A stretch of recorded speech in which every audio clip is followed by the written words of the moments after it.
Anjaan 2014 release பண்ணோம். இப்போ மறுபடியும் ரீஎடிட் பண்ணி நாளை மறுநாள் ரிலீஸ் ஆக போகுது. உங்களுடைய அன்பும் சப்போர்ட்டும் எப்பயும் எங்களுக்கு இருக்குன்னு எங்களுக்கு தெரியும்.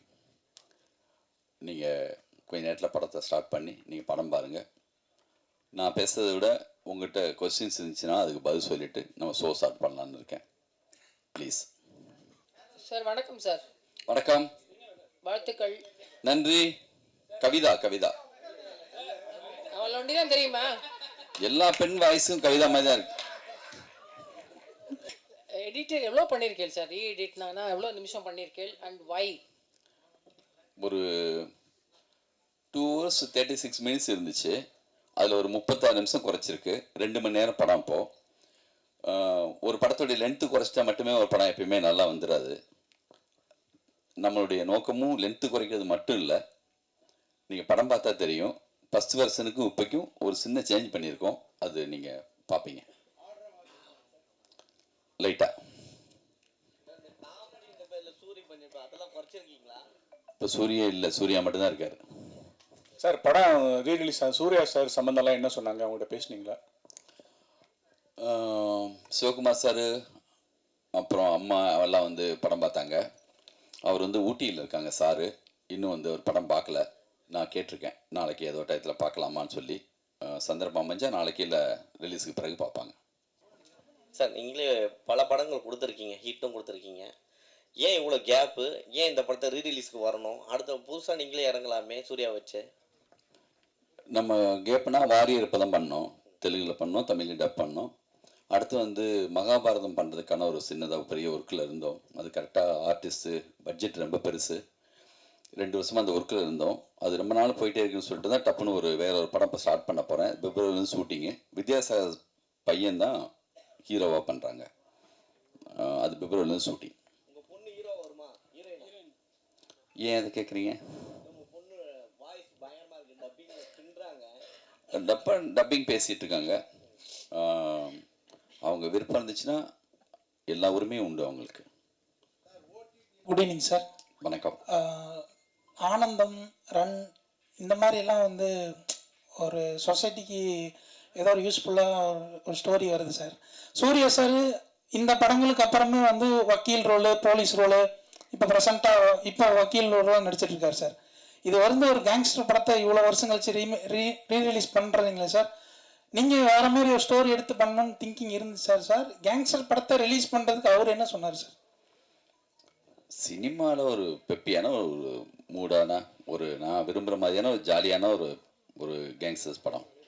நான் படம் பார்த்துட்டு வந்துட்டு தேட்டரில் உட்காந்து படம் பார்த்தப்போ என்ன மாதிரி ஸ்டைலாக ஃபிலிம் பண்ணணும்னு சொல்லி ஒரு ஆசையில் பண்ணுற மாதிரி. எனக்கு வந்து அந்த மாதிரி கதை தோணுதில்லை. தோணுனா எப்போயாவது நம்ம பண்ணுவோம். இது ரீஎடிட் பண்ணுறதுக்கு காரணமே என்னென்னா, உங்களுக்கு தெரியும் 11 வருஷத்துக்கு முன்னாடி இந்த படம் வந்து முதல் முறையாக அதிகமாக ட்ரோல் செய்யப்பட்ட ஒரு படம். முத சிக்கினது நம்ம தான். ஓகேவா? இப்போது உண்மையாக ரசித்த ஒரு சிலர் இருக்காங்கள. எப்போ பார்த்தாலும் இந்த 11 வருஷத்தில் எங்கேயாவது என்ன மீட் பண்ணும்போது, ஏன் சார் அந்த படத்தை இந்த மாதிரி திட்டினாங்க? எனக்கு பிடிக்கும் சார், எனக்கு பிடிக்கும்னே தனித்தனியாக நிறைய பேர் சொல்லியிருக்காங்க. அது மாதிரி சின்ன பையன் இருந்தான்னா, சார் இவன் 5 தடவை பார்த்துருக்கான் சார் என் பையன் உங்கள் படத்தை, ஸ்டிக்கை வாயில் வச்சுட்டு இப்படி எடுப்பான் சார், டேய் சொன்னாக்கல்டா குத்திக்க போராட்டான்னு சொல்லுவேன் சார். நானே இந்த படம் யோசிச்சப்போ, நான் சின்ன வயசாக இருந்தப்போ ஒரு படம் பார்த்தா என்ன மனநிலைக்கு பார்ப்பனோ அந்த மனநிலைக்கு தான் படம் பண்ணது. இது உலகமாக கதை அப்படி புரட்டி போட்ட மாதிரி படம் நினச்சிட்டுலாம் பண்ணல, ஒரு படம் அவ்வளோதான். ஆனால் சூர்யா ஃபேன்ஸுக்கு நேற்று அவங்களோட மீட் பண்ணேன். நான் என்னென்னலாம் நினச்சி பண்ணணும் அது எல்லாமே அவங்களுக்கு கனெக்ட் ஆகியிருந்திருக்கு. ஒரு ஹீரோவாக அவர் எப்படிலாம் வரணும்னு ஆசைப்பட்டாங்களோ அது இருந்திருக்கு. ரியலாக எனக்கு பிடிச்சது சார் சொன்னாங்க அவங்க, அந்த குட்டி பசங்க 11 வருஷம் கழிச்சு அவங்க உண்மையாக ரியலாக ரசித்த சூர்யா ஃபேன்ஸு இவங்களுக்கெல்லாம் தான் இந்த படம். எங்கள் திருப்திக்காகவும் அந்த காலகட்டத்தில் திருப்பதி பிரதர்ஸில் போஸ் மாதிரி ஒரு ப்ரொடியூசர் இல்லைன்னா இவ்வளோ பெரிய பட்ஜெட்டில் அப்போ படம் பண்ணியிருக்க முடியாது. மிகப்பெரிய பட்ஜெட் அப்போ சூர்யா சாருக்கு. பாம்பேயில் மட்டுமே 120 நாள் ஷூட்டிங், கோவா பாம்பேலாம் சேர்த்து. அப்படி ஒத்துக்கிட்டு கண்டினியூவாக அப்போ திருப்பதி பிரதர்ஸ் உங்களுக்கு தெரியும், சின்ன படம் பெரிய படம்னு சொல்லி கோலி சோடா, மஞ்சப்பை, வழக்கியன், சதுரங்க வேட்டை, கும்கி, கண்டினியூவாக அதே காலகட்டத்தில் வந்து ரஜினி முருகன், எத்தனை படம், வேட்டை, அப்படி இருந்த ஒரு கம்பெனி ஒரு தொடர் வெற்றி கூட என்னென்னா ஒரு விதமான ஒரு கோபம், ஒரு வெறுப்பு, ஒரு பொறாமை, இது எல்லாத்தையும் கூட ஏற்படுத்தும். அதையும் தாண்டி நம்ம மேலே வந்து பேரன்போடு இருக்கிற ஒரு சிலர் இருக்காங்க.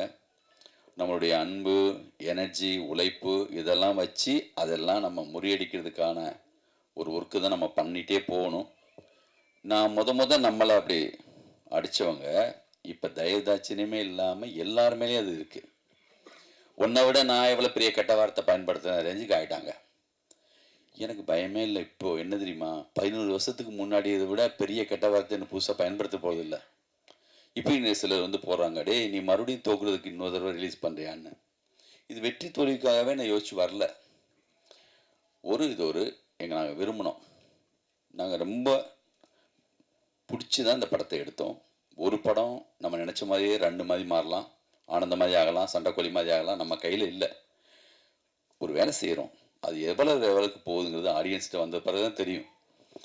நீங்கள்லாம் சொன்ன குறைகள், ஆடியன்ஸுக்கிட்டேருந்து வந்த ஃபீட்பேக் எல்லாம் வச்சு ஒரு எடிட் பண்ணியிருக்கேன். ஒரு டைம் பத்தலை, அந்த நேரத்தில் டேட் போட்டாச்சு ஆகஸ்ட் 15ன்னு. யூடிவி ஒரு அக்ரிமெண்ட் போட்டு இந்த தேதியில் ரிலீஸ் பண்ணணுன்னு. ஃபஸ்ட் ஹாஃப் செகண்ட் ஹாஃப் சேர்ந்து பார்க்க கூட நேரம் இல்லாமல் இருந்துச்சு. எனக்கு பிடிச்ச மாதிரியான எல்லா நண்பர்களும் இந்த படத்தை போட்டு காட்டினேன். தொடர் வெட்டியில் இருக்கப்ப பிரச்சனை என்னென்னா, இவருக்கு தெரியாததா, இவரே இத்தனை ஹிட்டு கொடுக்குறாரு, அப்படி பேசாமல் போயிடுவாங்க. இது ஒரு மாயான உலகம். தோத்தாளுங்க பிரச்சனை ரொம்ப அதிகமாக சஜஷன் கொடுப்பாங்க. சார் நீங்கள் அசிஸ்டன்ட் பழைய ஆட்களை வச்சுக்காங்க சார், மாற்றுங்க சார். இதுவே ஜெயிச்சா அவர் எக்ஸ்பீரியன்ஸான ஆளுங்களாம் வச்சுருக்காங்க சார், அவர் வேறு மாதிரி சார் அப்படிம்பாங்க. கொஞ்சம் கூடுதலாக சொல்லுவாங்க, சார் ட்ரெண்டு மாறி போச்சு சார், நீங்கள் கூட கொஞ்சம் மாறணும் சார்ம்பாங்க. அதனால் இது ஒரு மாதிரியான ஒரு உலகம். நம்ம வெற்றி தோல்விக்காகலாம் இந்த படத்தை வந்து சவால் விடுறதுக்காக இந்த படத்தை மறுபடியும் ரிலீஸ் பண்ணல. இது வரைக்கும் கேட்ட எல்லா முக்கியமான விஷயங்களை வச்சுட்டு நல்ல டைம் இருந்துச்சு. நம்ம நினச்சப்போ எடிட் பண்ணலாம், கீழே எடிட் சூட் இருந்துச்சு. போஸ் சார் ரொம்ப விரும்பினார். நம்ம கம்பெனியில் இருக்கிற கனகு, வெங்கடேஷ், என் அசிஸ்டன்ஸ் பிரபு, அப்புறம் வந்து விஷ்ணு, சக்கரை எங்கள் மேனேஜர் எல்லாமே அப்பப்போ என்னை கூப்பிடுவாங்க, இந்த மாதிரி ஒன்று எடிட் பண்ணியிருக்கோம் பாருங்கன்னு. இது பெரிய ப்ராசஸ், 2 வருஷமாக நடந்துச்சு. அதுக்கப்புறம் ஆண்டனி வந்து பார்த்தாரு, அவரும் சின்னதாக ஒரு இது பண்ணார். இவங்க ஃபேன்ஸுக்கெல்லாம் போட்டோம். எப்பயும் போல் எல்லோரும் சொன்ன மாதிரி எங்களுக்கு என்ன சார் இப்போ போடுறது, எனக்கு அப்போவே பிடிச்சிதான் சார் இருந்துச்சு சொல்லிட்டு அவங்க ஃபேன்ஸ் வந்து பார்த்தாங்க. அவங்களுக்கு இப்பயும் பிடிச்சிருக்குன்னு சொல்கிறாங்க.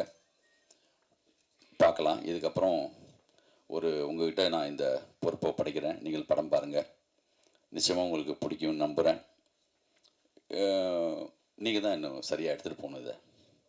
நன்றி சார். எனக்கு அப்பவும் பிடிச்சிருந்தது.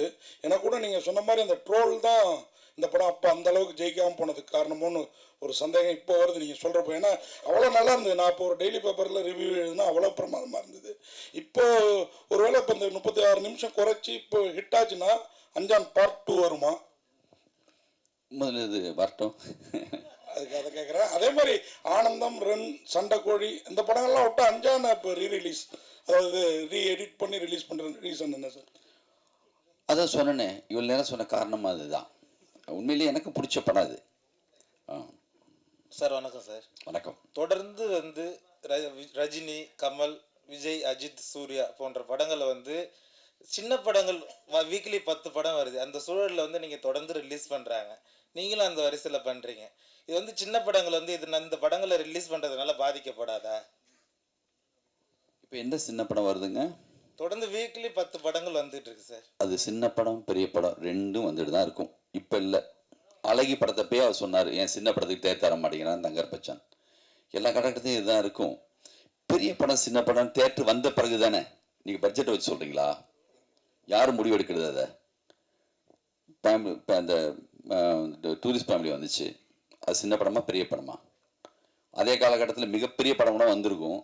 வந்த பிறகு எது பெரிய படமாக மாறும்னு கண்டென்ட் வைஸாக தான் இருக்குது. அந்த கணக்கே கிடையாது. 2 தேட்டரில் போடுவாங்க, அதுக்கப்புறம் நல்லா இருக்குன்னு சொன்னால் அதுதான் பெரிய தேட்டருக்கு மாறும். கோலி சோடாவும் அதே நேரத்தில் வேறு பெரிய படமும் வந்துச்சு. கோலி சோடாவை வந்து தேட்டரே தரமாட்டிட்டாங்க. இப்போ சத்யம் தேட்டரில் சின்ன தேட்டரில் போட்டோம்.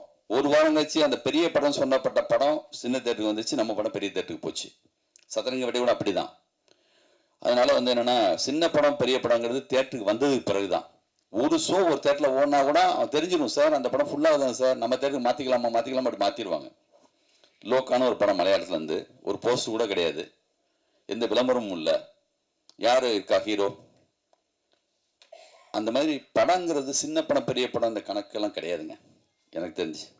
சார் இப்போ இந்த 36 நிமிஷத்தில் சூர்யா சார் போர்ஷன் அதிகம் குறைச்சிருக்கீங்களா, சமந்தா போர்ஷன் அதிகம் குறைச்சிருக்கீங்களா? அந்த கணக்கு இல்லை, படத்துடைய கண்டென்ட் வைஸாக தான் அது. நான் அந்த கணக்கில் குறைக்கல சார். இது வந்து படத்தை தாண்டி ஒரு சின்ன விஷயம், டவுட்டுக்காக தான் கேட்குறேன். சுபாஷ் சார் வந்து எலெக்ஷனில் போட்டிடுறாரு, ப்ரொடியூசர் கவுன்சில் எலெக்ஷனில், நீங்களும் போட்டிடுறீங்களா? அந்த எலெக்ஷன் வேணாம், இந்த எலெக்ஷன் வேணாம், 5 நாள் மட்டும். லிங்குசாமி சார்,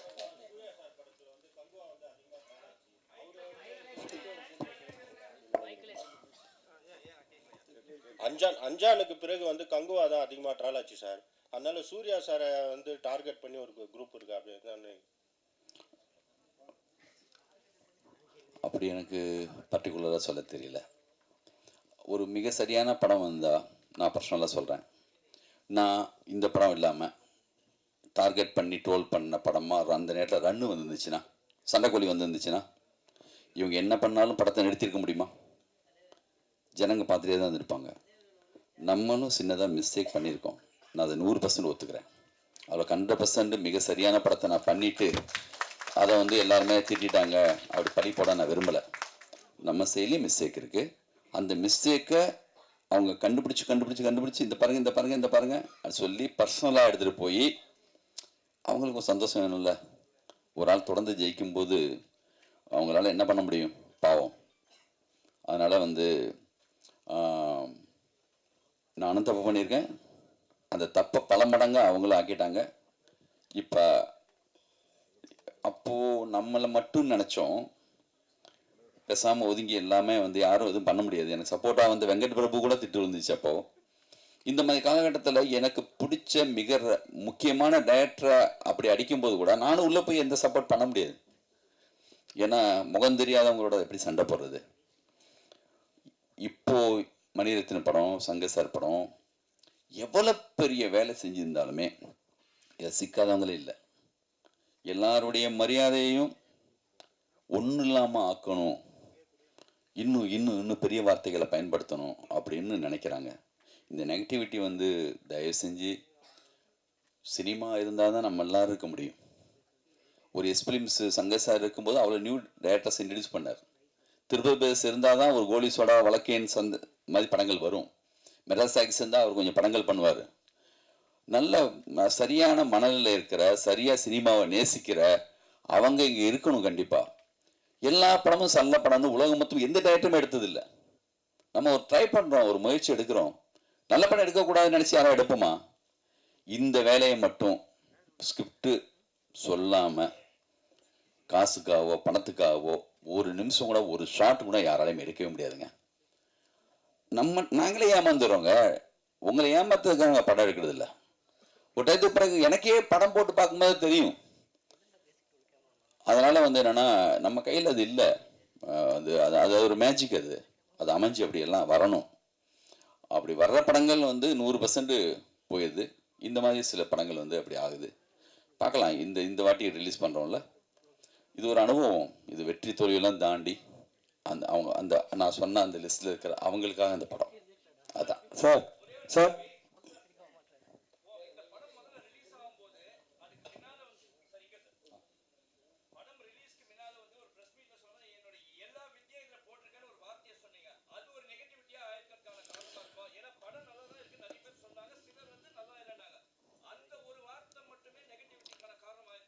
ஒரு வார்த்தையில் ஒரு படத்தையெல்லாம் காலி பண்ண முடியுமா என்ன? அது வந்து ப்ரெஸ் மீட் கிடையாது. சன் டிவியில் நான் கொடுத்த இன்டர்வியூ. அது இந்த படத்துக்காகவே கொடுக்கல. இந்த படம் தொடங்கிறதுக்கு முன்னாடி எந்த கதைன்னே முடிவாகலை. அப்போ ஒரு பேட்டியில் சொன்ன ஒரு வார்த்தை, அதை எடுத்து பயன்படுத்திக்கிட்டாங்க, அதை எடுத்து அவங்க வந்து யூஸ் பண்ணாங்க, அவ்வளோதான். மற்றபடி வந்து ஒரு விட்டேத்தியா ஊர்லேருந்து வெட்ட வெளிச்சமாக யாருமே தெரியாத வந்த ஒரு ஆளுக்கு கான்ஃபிடண்டாக ஒரு வார்த்தை சொல்கிறதுல என்ன தப்பு? உங்கள் பாயிண்ட் ஆஃப் வியூ ஓவர் கான்ஃபிடண்ட்டாக இருக்கலாம், எனக்கு கான்ஃபிடென்ட்டுங்க, நான் சொல்லுவேன், பேசுவேன். சாதாரணமாக சின்னதாக ஒரு பத்திரிக்கையாளனாக இருந்து வந்து இவனுக்கு என்ன முன்னாடியே வந்து ரெட் கார்பெட் ஒடிச்சு வா சினிமாவுக்கு யார் கூப்பிட்றாங்களா? இப்படி ஒன்றுமே இல்லாமல் வந்து செய்கிற எல்லாருக்குமே டி ராஜேந்தர் பேசும்போது உங்களுக்கு ஓவர் கான்ஃபிடன்ட் மாதிரி தெரியும். இங்கே எல்லா டைரக்டருக்குமே அப்படி ஒரு அது இல்லாத யாருமே வந்து கிரியேட்டராகவும் டைரக்டராகவும் இருக்கவே முடியாது. ஏன்னா எத்தனை பேர் வர்றாங்க, எவ்வளோ பேர் ஜெயிக்கிறாங்க இங்கே? ஏன் அதுக்கு முன்னாடி ரன்னு ஆனந்தெல்லாம் பண்ணலையா? சண்டைக்கோழி பண்ணலையா? சண்டைக்கோழின்னு சாதாரண ஒரு ஹீரோ வச்சு அவ்வளோ பெரிய கிட்டு கொடுக்கலையா? அது இல்லை, நம்ம பேசுகிற அந்த சொல்லு வந்து அந்த நேரத்துக்கு வந்து அப்படி வந்து வேறையா பயன்படுத்தப்பட்டுச்சு. பண்ணவையான்னு தெரியும், பண்ண சொன்னது யாருன்னு தெரியும்.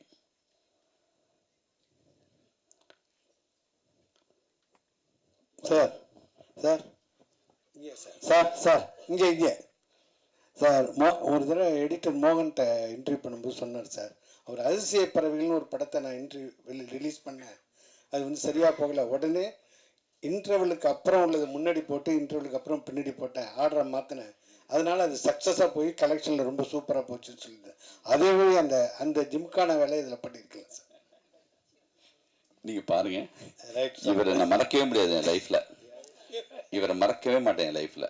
என்னுடைய முதல் விமர்சனம் ஆனந்தத்துக்கு இவர் கண்ணீர், இவர் தாரதாரையாக இவர்கிட்ட வந்து பொங்கி அழுத கண்ணீரை வந்து நான் வந்து நம்ம நடிகர் சங்கத்தில் இருக்கிற தியேட்டரில் நானும் இந்த படம் என்ன செய்ய போகுதுங்கிற ஆர்வத்தோட அந்த படத்தை அப்பெல்லாம் வெற்றி தோல்வியை பற்றி நான் கவலையே பட்டது இல்லை. ஒரு படம் பண்ணுறோம், என்னோட உணர்வுகளை சொல்கிற அந்த மூடோட தான் நான் அந்த படத்தை எடுத்தேன். அந்த படத்துக்காக போய் உள்ளே உட்காந்து பார்த்துட்டு இருக்கும்போது சைடில் திரும்பி பார்க்குறேன், இவர் தேம்பி அழுதுட்டு இல்லை, அந்த படம் பார்த்துட்டு அழாமல் இருந்தாங்கன்னா அவங்க வந்து மனசே இல்லைன்னு அர்த்தம். மிக சரியான படத்தில் வந்து சரியான கண்ணீர் வந்து தான் தீரும். அது எனக்கு பெரிய சிம்டம்ஸ், எனக்கு இவர் அழுதது. என்னங்க அப்படியா? முழுக்காவும் அப்படி சொல்லிட முடியாது.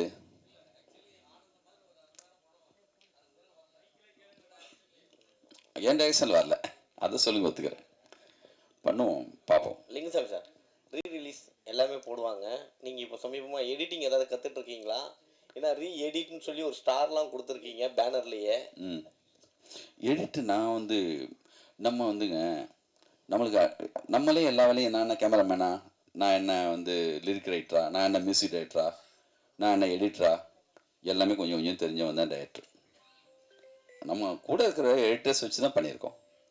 இந்த ரீஎடிட்டர்னு வார்த்தை ஏன் போடுறோன்னா, அது இதில் நடந்திருக்கு, நீங்கள் படம் பார்ப்பீங்க, பார்த்தது பிறகு அதை பற்றி நீங்கள் எழுதுவீங்க, பாருங்கள்.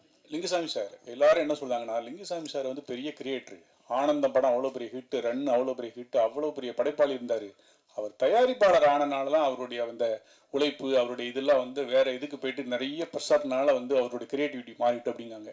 நீங்கள் தயாரிப்பாளர் ஆனதுக்காக ஃபீல் பண்ணுவீங்களா? அது உங்கள் வாழ்க்கையில் சினிமா வரையில் பாதிப்பு ஏற்படுத்துங்களா? என்னமோ டைரக்டராக வந்து நான் மட்டுமே ப்ரொடியூசர் ஆன மாதிரி கேட்குறீங்க. ஏவிஎம் ஐயப்ப செட்டியாரே ஃபஸ்ட்டு டைரக்டர், அப்புறம் தான் ப்ரொடியூசர்.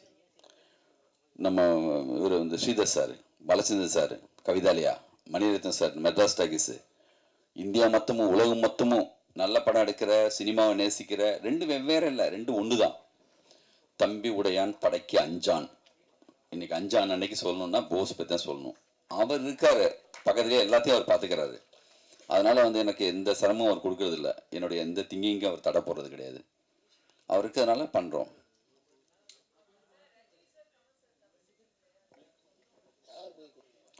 ரஜினி சாரு,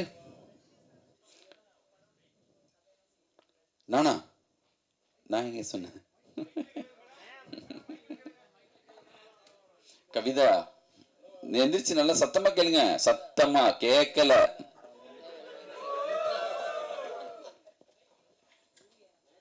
பேசுங்க.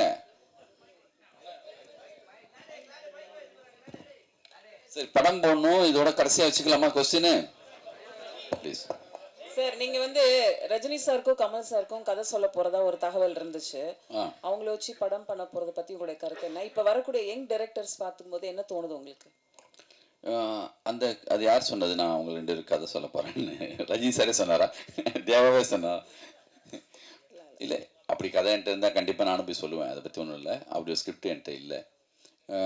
புதுசாக வந்தவங்க நிறைய பேர் நல்லா பண்ணுறாங்க, அற்புதமாக போயிட்டுருக்கு. தேங்க்யூ. என்ன படங்க? அஜித்தோட ஜி படம் ரீ-ரிலீஸ் பண்ணுவீங்களான்னு கேக்குறாரு. அது யார் கேட்குறது? அது உங்களுக்கு பிடிச்ச படமா? நாளைக்கு தான் அட்டகாசம் வருது, அதை பாருங்க. தேங்க்யூ சார், ரொம்ப நன்றி சார். தேங்க்யூ.